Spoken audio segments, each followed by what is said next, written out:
Well, I'm very happy. I mean, this is our 5th anniversary festival, and I can't think of a more, exciting and in some ways appropriate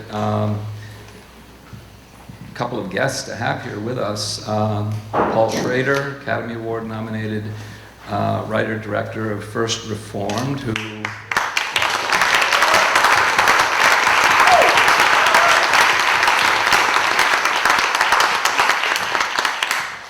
I started counting the number of Oscars or Oscar nominations associated with pictures that you either wrote or directed, and I stopped at the count of 15.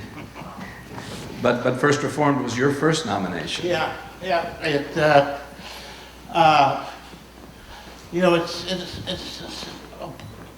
hard to think. It's hard to get too pumped up when you're awarded something by an organization you don't respect.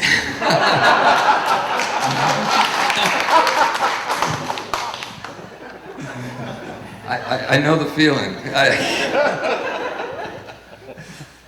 So moving past that quickly, and I also want to introduce, and I think some people saw Russell when he was here a couple of years ago, but twice Pulitzer Prize finalist, and he may have the same thing to say as. If you've been a bridesmaid for many, many occasions and you finally get married, it's no big deal. That's right, yeah. And of course, one of the distinctive things about Russell is the fact that he really is a North Country native and has brought such illumination and depth and challenge really in our consideration of our own place in culture, and then we'll get into that a little bit. Paul and Russell collaborated on the film Affliction.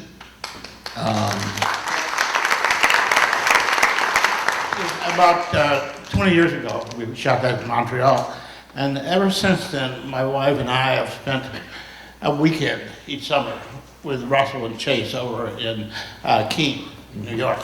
So that's what we're doing this weekend. Sure. No. So, and also Russell wrote the book Sweet Hereafter, which we'll be screening tonight with Bruce Greenwood in attendance. Bruce, are you here now? There he is. Where is he? Where is he? Yeah. 20 years, Bruce. Good to see you, man. So, great. So it's all family up here. Well, let's talk a little bit about First Reformed. Really an easy film to watch.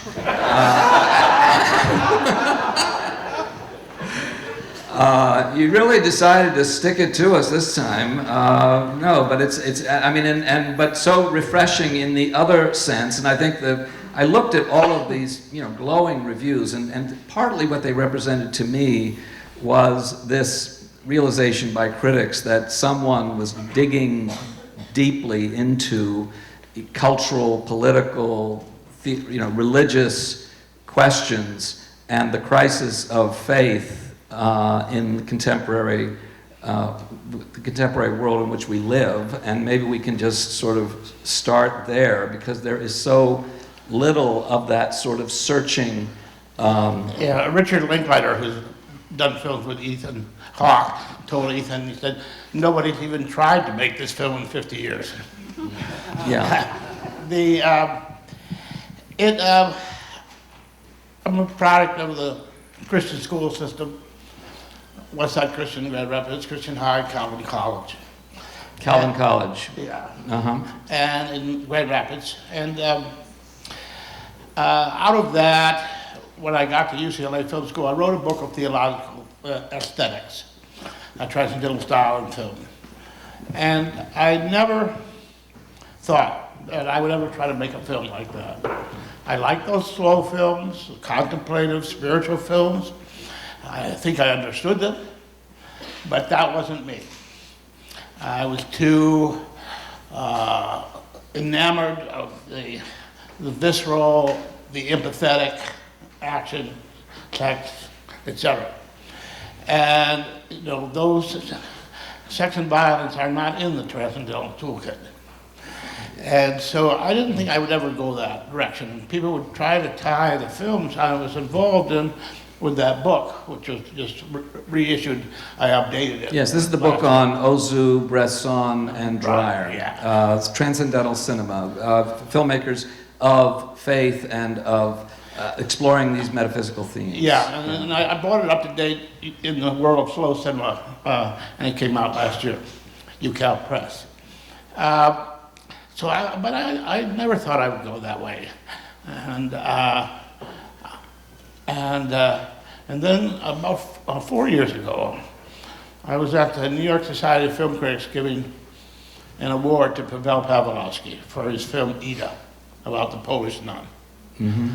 And we were talking beforehand, and he knew my book, and I really liked his film, and we were talking about it. And afterward, I walked back uptown, and I said, it's time now. You're going to be 70 next year. It's time to write that script you swore you would never write. It's time to take a stab at this. Mm-hmm. You know, what have you got to lose? And it was really an intellectual decision. And then, so the first thing I did is start rewatching all the films of this ilk, and start looking for the low fruit. Mm-hmm. And I think it came quite quickly. I was surprised how quickly it came. Mm-hmm. It fell right in. And those of you who are film students will recognize some of the component parts. The main character from Diary of a Country Priest. It's the setting from Winter Light. It's the Levitations from Tarkovsky. It's the ending from Ordette. And it's all wrapped together with a barbed wire of Taxi Driver. That's what holds it together. Mm-hmm. And I didn't realize that. I was in the editing room, and the editor said to me, you know, there's a lot of Taxi Driver in this film. A lot of what? Taxi Driver. Oh, yeah. And I said, yeah, I know, I put it in there. He said, no. There's a lot more than you think. There's a lot. And then I started really thinking about it, and I realized what had happened, because I had set out to write a slow movie in the traditional slow cinema. Camera doesn't move, long takes, hold the cut after the take ends, empty frames. Mm-hmm. Yeah. All of those distancing devices that you use when you want to work on the contemplative side. Pushing people away. No music, no empathetic performances, etc. And so, I really thought I was going to make a slow movie, a meditative movie. And what happened is I got swept up with the poltergeist on Travis Bickle.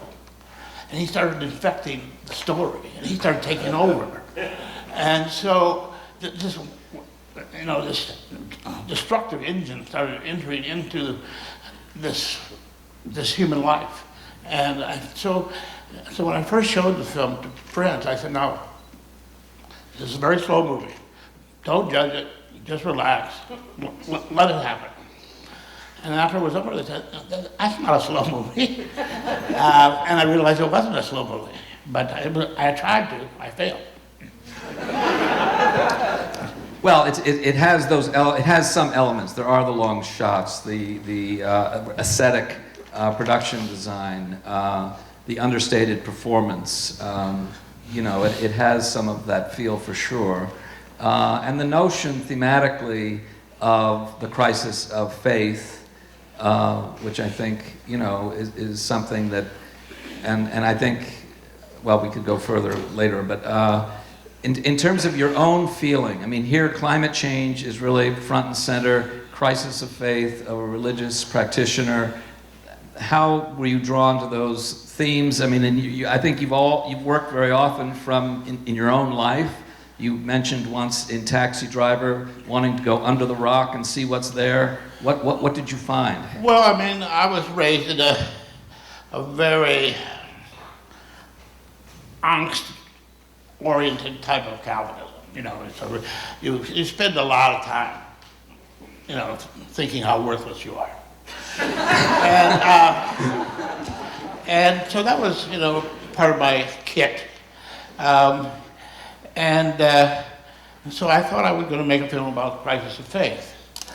But then I realized that all these centuries, that angst, what Kierkegaard called the sickness unto death, was a hypothetical issue. The idea of where has man come from, where is man going, was a discussion that you would have, and then your sons would have, and then their sons would have, and then their sons would have. Now we realize that maybe our sons will have it, but most likely our grandchildren won't, because they won't be here. And so what had become a hypothetical religious question, to me, it started thinking, well, this is actually kind of practical. How do you raise children in a doomed world? There was an article in the New York Times under that very title. And so that question that starts the movie off, should I conceive? Should I have a child? Has a whole new resonance now than it ever did. Mm-hmm. And so it takes an old issue of crisis of faith and makes it very immediate. Right. So there's almost an emergency feeling to the film, I think. Yeah. An urgency that sort of says, I'm not going to spoon feed you in this 2 hours in the dark. I'm going to take you by the throat and work work with this. And I think it's, you can't look away. I think that it's. But there is at the center of it a character, a human being who's very like Travis Bickle and very like Wade Whitehouse in Affliction in many ways, and very like a lot of other characters who are at the center of Paul's films over the years. What he's done with it, I think, with First Reform, among many other things, is put that character, that tormented, solitary man, disconnected. And put him in a postmodern world for the first time. Mm-hmm. And that makes this film, in a way, a capstone to all those others. Right. It is different. You're right, yeah. Yeah, but part of the film, I've done a number of films which I like to call A Man in His Room. And there's two characters. One is a man and the other is the room. And so it's taxi driver, Light Sleeper, American Gigolo, The Walker, First Reformed, and now I've just written another one. And these come about when two worlds, normally not associated, meet. And there's a kind of cross synergy that is unexpected. With the idea of the cab driver, which was historically a very garrulous guy, when he is crossed with an intensely lonely person, you get a new character. When the gigolo is crossed with a male fashion model, you get another character. The drug dealer has crossed with a midlife crisis, And so one of the things you're looking for in my particular scheme, you always sort of have a problem you're thinking of, and that problem usually relates to how old you are and what your personal situation is. And then you're looking for that metaphor that will not be the problem, but when you bring it close enough to the problem, something could spark. And that's what you're looking for. And you can go months looking, and then one evening, boom, it seems so obvious. I once, in Lake Placid one time, I actually asked you, where do you start with a script? Is it character? Is it plot? You said theme. And Crisis of Faith is a clear theme that drives this story, but I'm wondering what other themes sort of percolated for you as you got going on it. Well, the script I just finished was what I know best. Is there any end to punishment if you are an evil person? Does punishment ever stop? So that's what I started with. This one I started with, the Crisis of Faith, And Light Sleeper, like I said, was a midlife crisis. And so they're not really themes so much as they are problems. And Light Sleeper is probably a good example because I was in my early 40s. I said, it's time to do a midlife movie. And I... Before you get there, right? And I kept going through all the conventional cliches. The guy leaves his family, quits his job, buys a sports car, joins the Foreign Legion, whatever. And I just couldn't find anything that was alive, just dumb, limp cliches. And then one night I was dreaming about 5 in the morning, and a drug dealer I had known, his name was John, he came to me in the street, and he was like right there. Really vivid. And I hadn't seen him in almost a year. I woke up like, wow. I said, wow, that was vivid. Why was that so vivid? What were we talking about? And I remembered, I said, oh, he was asking me about the movies. Oh, that's why he came. He's my midlife crisis character. He's a 40-year-old drug delivery boy whose boss is quitting to start a cosmetic company, and he has no skills. That's my guy. And I got right up and went to my office and started making notes. And by the end of the day, I had tracked the real guy down and his boss, and off we went. Perfect. Well, by the time you leave Middlebury this afternoon, you may have another inspiration altogether. What happened, can I ask you, how did you enter into Affliction then? Which exists as a novel, because you don't normally adapt fiction to film. Well, I opened Affliction at Shakespeare and Company, the late, belated, great Upper West Side bookshop, and I read the first page.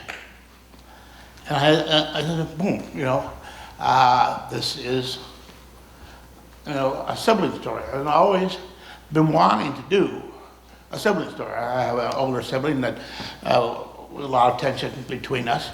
And so I just started reading the book, and I started to realize about halfway through that this book is very adaptable. It fits very nicely into a dramatic curve. And I can do my sibling movie here. So sometimes you create the metaphor, but sometimes you find the metaphor tucked away in somewhere else's book. Sometimes even in history. An event in history may be your metaphor.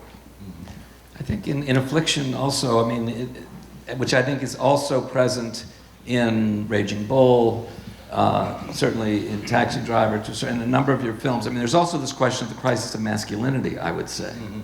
And I think Russell as well, in the writing initially, certainly, yes? Yeah.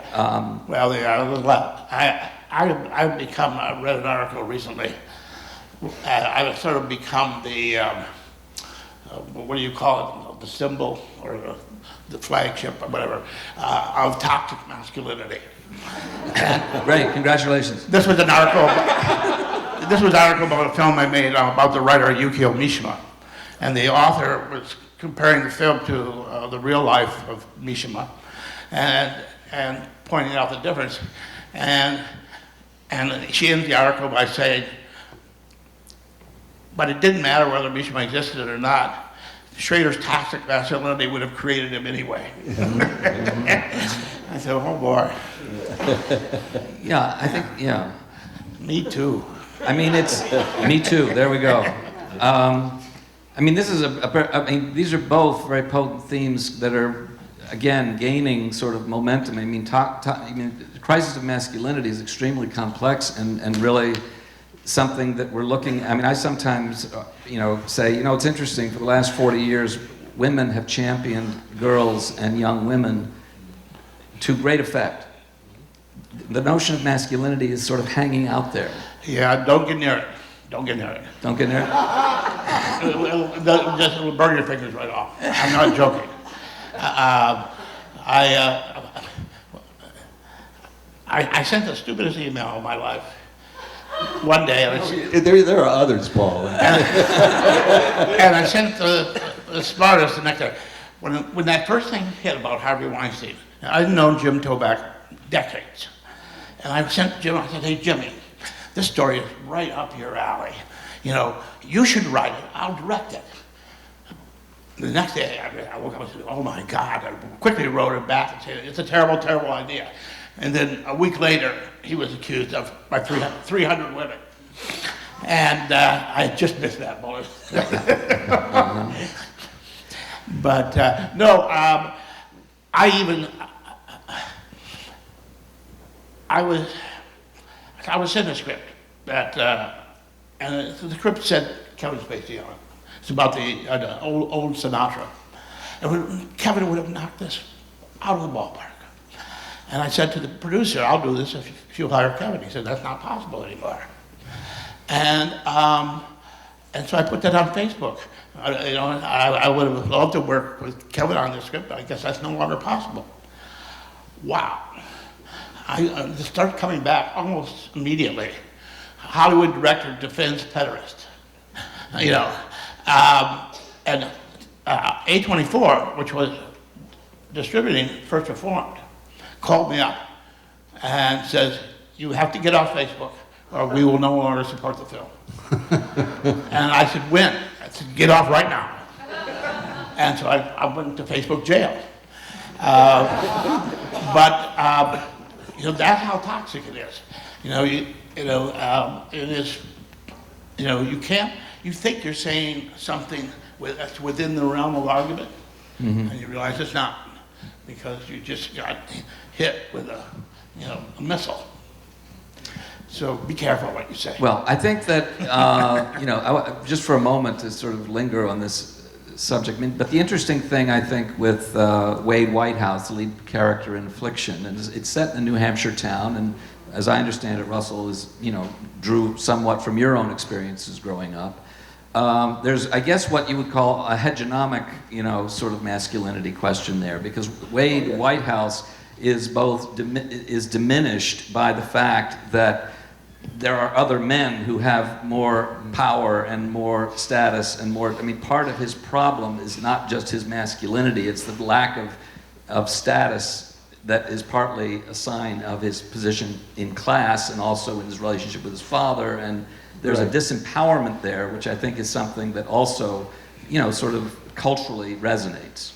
Yeah, and it's also, I think, an attempt to track the toxic effects of uber masculinity domestically, and how it's passed on from father to son, even as the son suffers from it, mortally, really, and morally. And how difficult it is to oppose it, to invent a life in that context, a man's life in that toxic context that isn't poisoned by it. And then Wade Whitehouse's struggle throughout is to try to avoid becoming his father, and of course he ends up becoming his father despite that. And despite that, he even has a different personality. Yeah. It has a much more developed moral sensibility, and is not an alcoholic like his father, and so on. Right. Which Still he can't avoid it. Still he can't avoid it. But we find some sympathy with the character.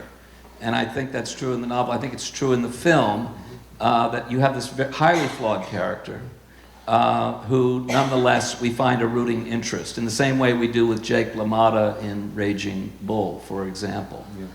Casting helped a lot. With The most fundamental change I've made, and it's critical, is there's an omniscient voice in the novel, and I made it the voice of the younger brother.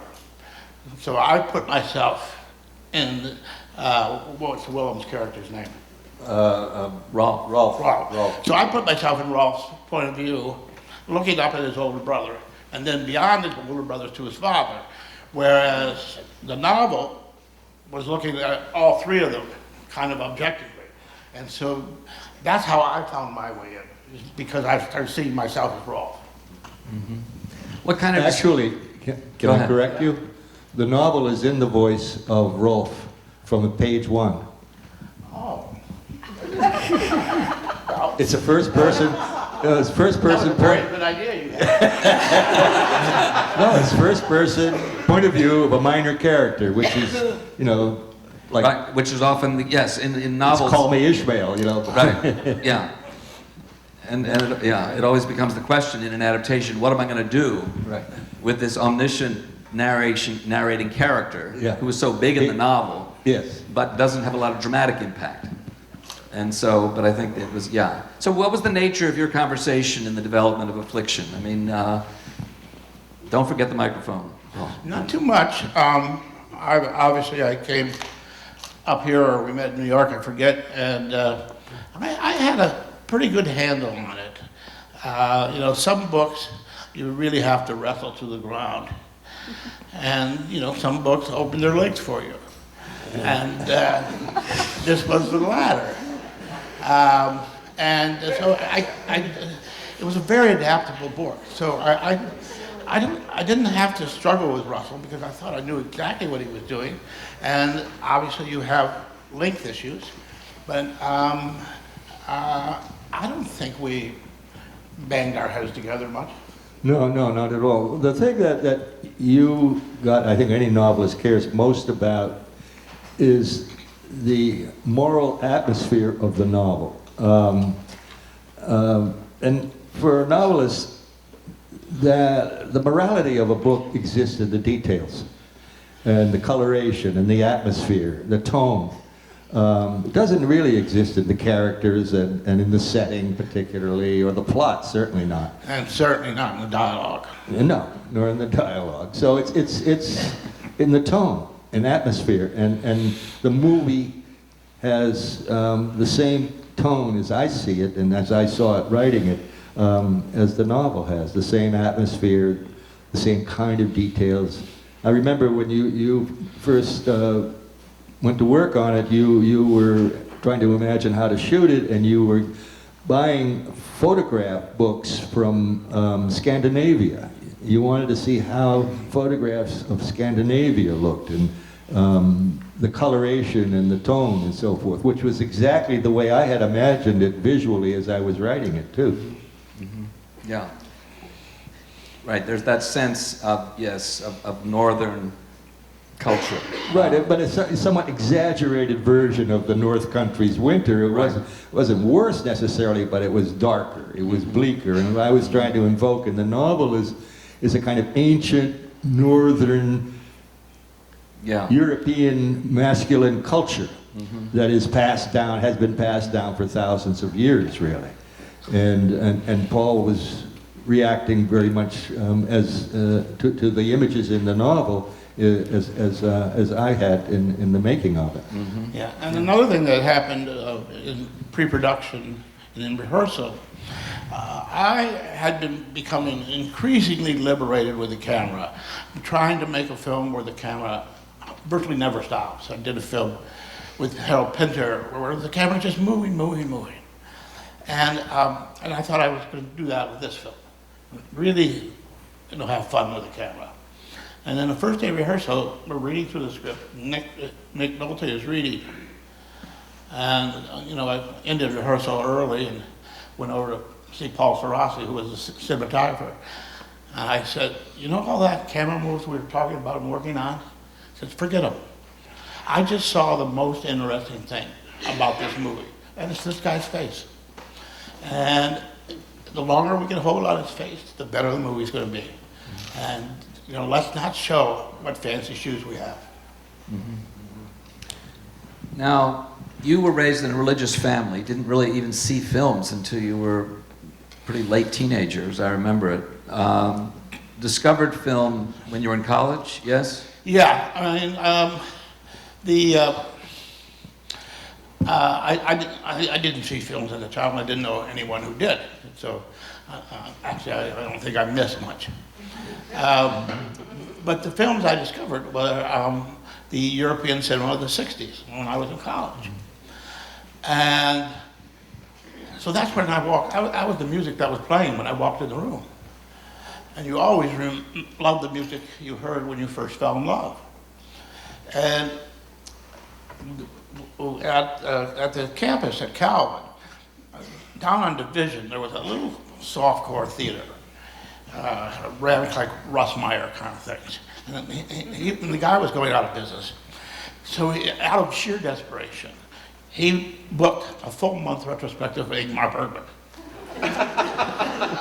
And that was the first taste of those films. And, you know, Calvin is also a seminary, so you got a lot of people studying. And, you know, you say, wait a second, Bergman is talking about the same things we're talking about in seminary. And wait, weren't movies and godliness supposed to be separated in a way that could never be bridged? But how come they're the same? And so that was the first insight. I said, wow, you know, this art form that I've never paid much attention to and never thought much of is doing the same thing that we're doing. And so that's how I walked into it. And that's how that book came about and all of that.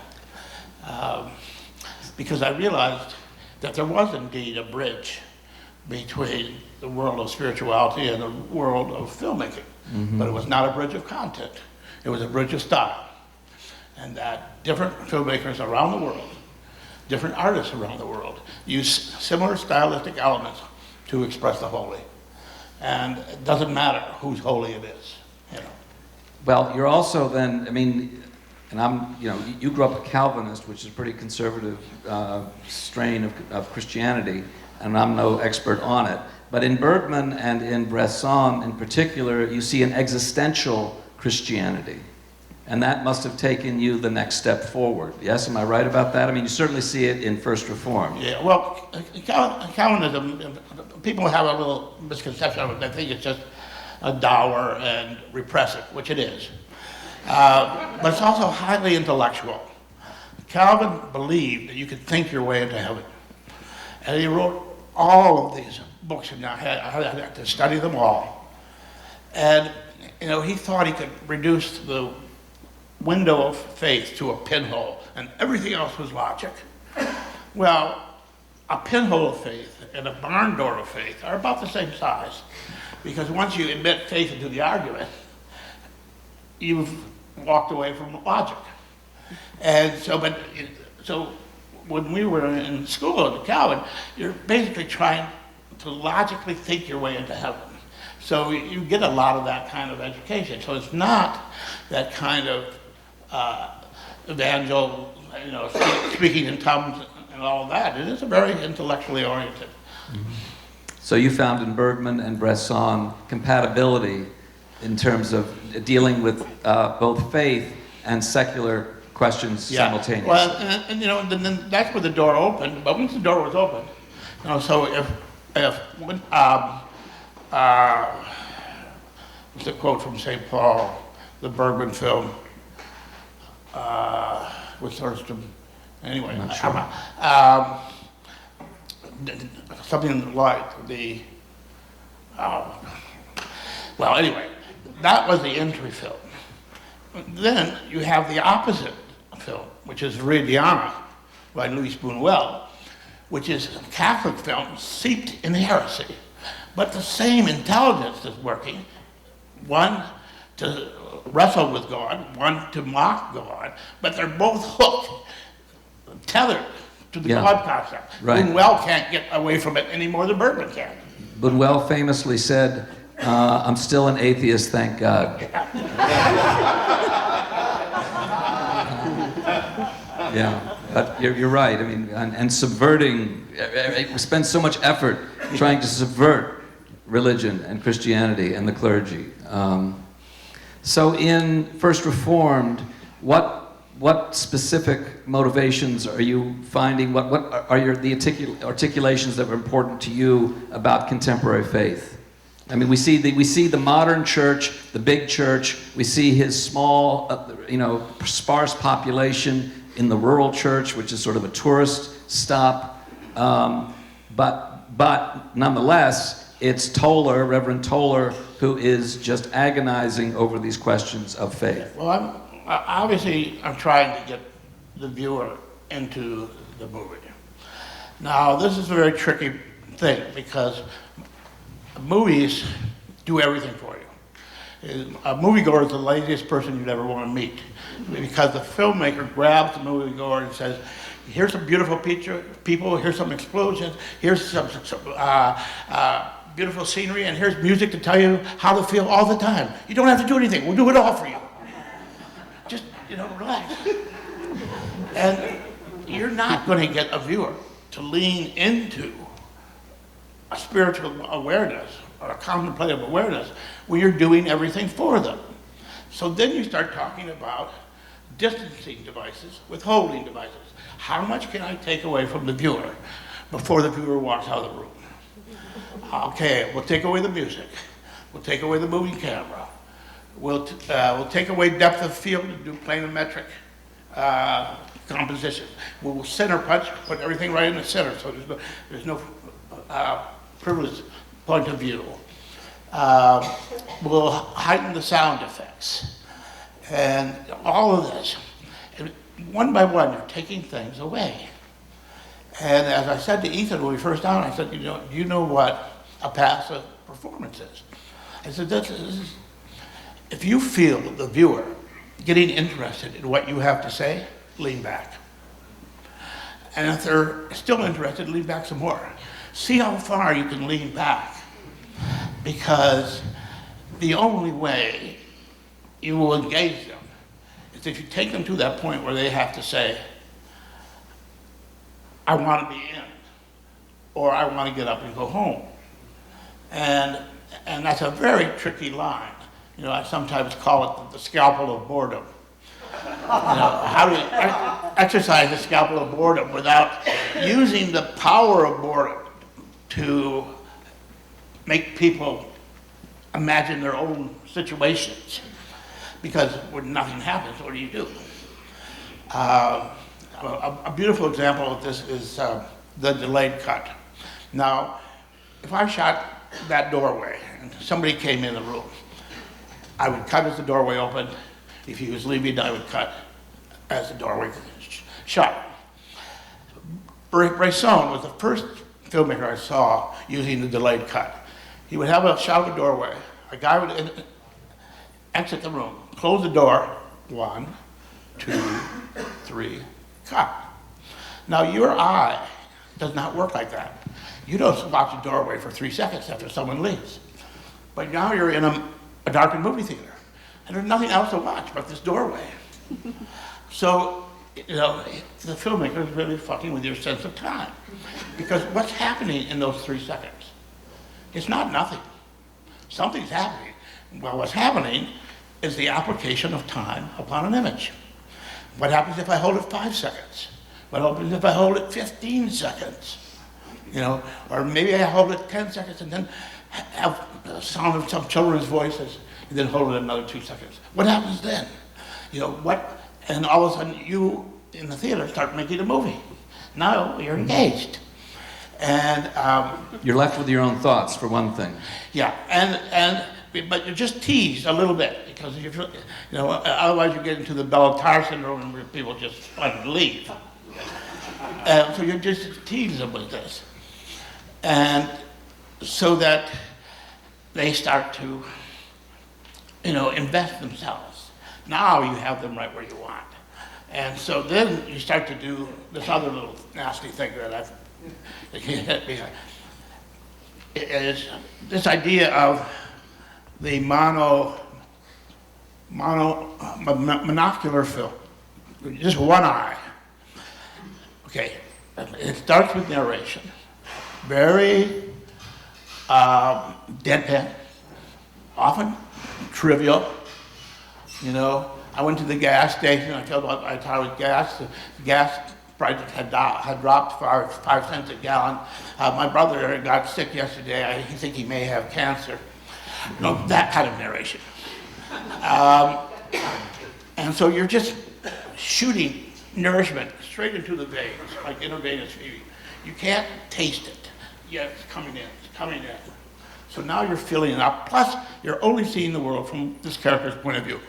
Nothing else. If he isn't there, you don't see it.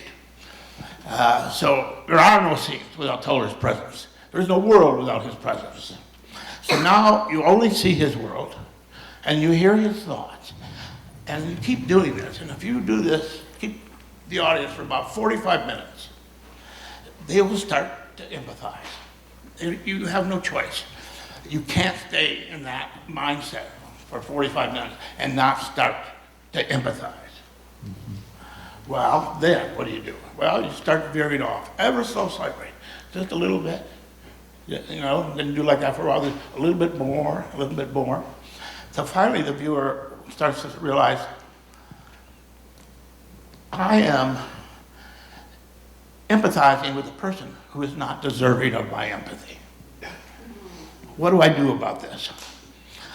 I should reject him, but I want to see how it comes out.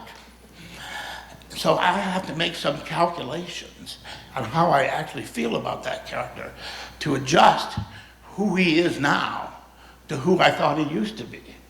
Now, what is that other than a person starting to make their own movie? And when you hit them on the skull like that, it cracks open, and they have to fill in the crack.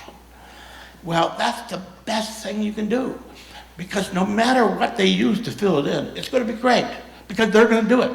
You know, you haven't done it, and they have to make an adjustment. Why they're still watching this movie when they don't like this guy anymore, you know? Mm-hmm. And so those tricks, which seem really very simple, but they're very hard, because there's a lot of people have tried to make Bressonian films, and a lot of people have failed, because there's something about the instinct, you know? Because it's the same thing as make a rule, break a rule. If you make a rule, we never move the camera, then you have to break it. Because if you don't break it, people will forget you made it. And so one day on this film, I said to the operator, I said, let's get out the track, I'm gonna move the camera on this shot. It's a shot outside the house. The dolly passed and sees the flag, and they walked down to the garage. He said, well, we don't dolly in this film. And I said, I don't know, it's just right now I feel this is the shot to break the rule. We'll go back to the rule right after, we'll never move the camera, but we're gonna break the rule right now to make people aware that there is a rule. And so that is instinctive. You know, that you can't teach in film class. That you just feel in your bones, you know. Mm-hmm. And the same thing with Ethan's performance. He was never supposed to have any emotion. And then in the one scene where his back was toward us with Reverend Jeffers, his voice starts to crack, he starts to cry. And afterward he stood up and he said, I know I agreed not to do that, but I felt, you know, that was the moment to do it. And I'm ready to go back and do it over again, you know, your way. And I said, no, we're going to do it again, but we'll do it the same way. Because I think you spotted the moment to break the rule. Mm-hmm. There was one moment you could break the rule, and you broke it right then at the right time. Mm-hmm. Wow. So now, if you look at a Bressonian picture like Pickpocket, one probably his best known film, and you've written about it, you have a performance which is not psychological particularly. It's not expressive of very much at all. We're talking now about performance which is, you know, held back, leaned backward. Well, the difference between Bresson and Bergman is Bresson did not use actors. He called them models. He called them models. And he treated them as models. They were non-performers, you know, and they were not allowed to have any emotions. Right. And he never used them more than once. But I still manage to see plenty of detail when I see them on screen, but let's keep going. That's the detail you're putting in there. Right, okay, the structure. fine. Whereas Bergman used actors and loved actors and uses them over and over again. Mm-hmm. So, and Bergman is not nearly as austere as, you know, as Bresson. But, Bergman is not, but Bergman is a much more giving director than Bresson was, you know. But, I don't know, where were we? Well, I'm just... Well, you know, when you were talking earlier, a few months before, about the relationship to the audience and how you were trying to bring the audience to the point where the audience was, in a sense, configuring and embedding their own imaginative world into the film. The various devices that you used in order to encourage that process. In other words, fighting against the passivity that film almost insists upon. I was thinking, this is a very novelistic way of thinking about film, but it's of thinking about the reader or the audience in the same way. I think every novelist, I know a couple in the room, thinks this way. It's like, okay, how do I write in such a way that the reader's imagination, past, the reader's dream life, the reader's fantasy life, the reader's shames and guilts and so on, how can I write this story in such a way that they become engaged in the story, they take it over. It's a joint enterprise almost, you feel that way. Yeah. So it's very novelistic of you, the way you're describing it. Yeah, there's one thing a film has that novels do not have, is time. The Bergsonian notion of duration. You can set a novel down, you can't set a movie down. So if a movie starts slowing down, novels often will just slow down just before the end of a chapter, and then you pick it, okay, it's a good place to stop. But if a movie still slows down, you're just stuck there watching something that you think isn't happening. Mm-hmm. Well, that's the whole notion of duration, mm-hmm. La durée, the Bergsonian thing, and yeah. Actually, in some ways, movies enact time and novels imitate time. Mm-hmm. And it's a very different relation to time. Yeah. Interesting to think about. You like the movie business? You like the movie business? Well, I've carved out a little spot for myself. My material needs are not that great. I still think I have a thing or two to say, but about this film, I said, and I still believe it, I said, I hope it's not my last film, but if it is, it's a very good last film. All right, good, absolutely, yeah.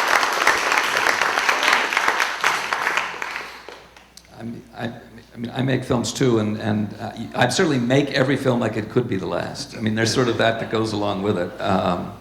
Russell, how about you?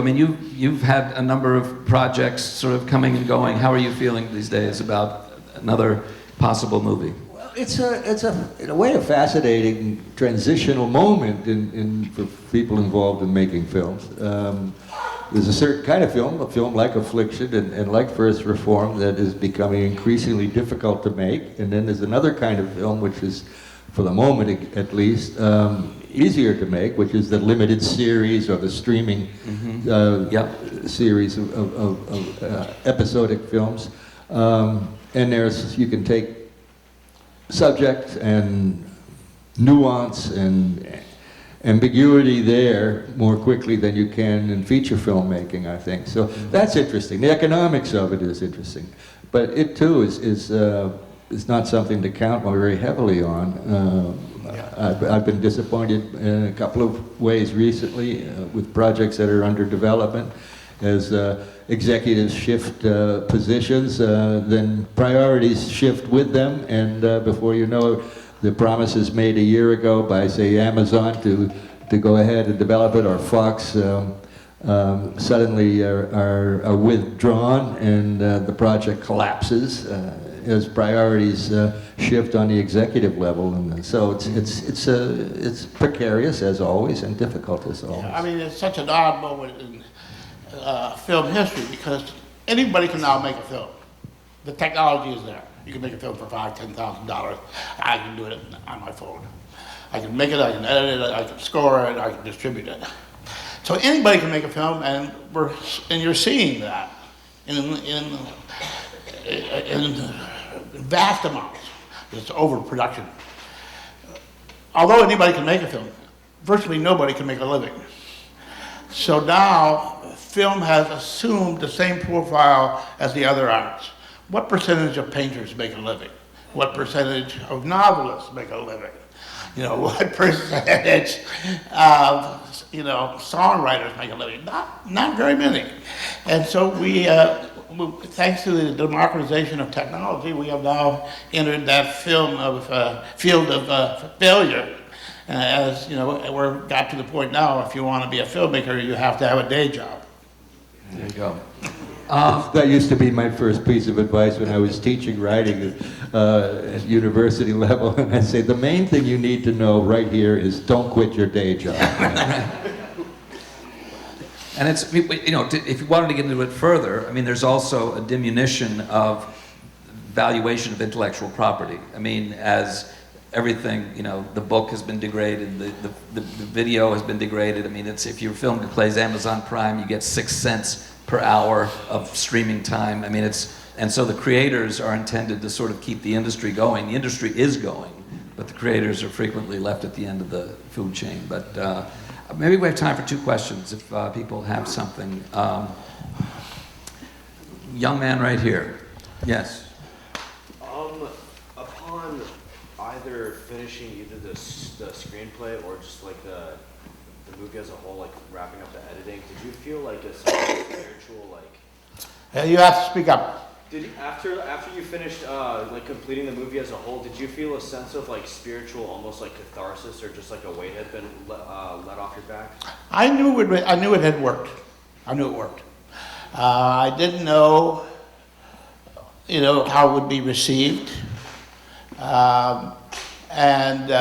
We went to Telluride with it. We went to Toronto, and we sold it in Toronto, but for much less than I had anticipated. But we sold it to good people, and they saw the path. But if it hadn't been sold in Toronto, it probably would have ended up in the Netflix largely unseen. Okay. But you personally were able to feel is that you did it. Yeah, I did it. You know. I knew I did it. It didn't matter what, all the reviews could have been negative. I still would have known I made a good film. Of course. Yeah. Let's see. Up in the back. Yeah. Up in the back. Yeah. Yes. So when watching, I saw a lot of overlap with stuff like Zoff's, Latin Messiah, and John Bunner's If You Look Up, who acts like several questions about antinatalism and so on. I was wondering, I'm not sure. You're going to have to talk more slowly, I think. oh, sorry. When watching, I saw overlap with stuff like Zoff's, Last Messiah, and so on, who all ask questions about spirituality and antinatalism. And with your own religious leanings, I just was wondering what your ultimate answer would be on whether God would forgive us for killing the planet. I'm not sure. Somebody else that hears this better than I do? I don't know. Will God forgive us for killing the planet? Will God forgive us for killing the planet? Okay. There is a clear articulation of a question. Here's the simple answer. He has to. That's why we made him.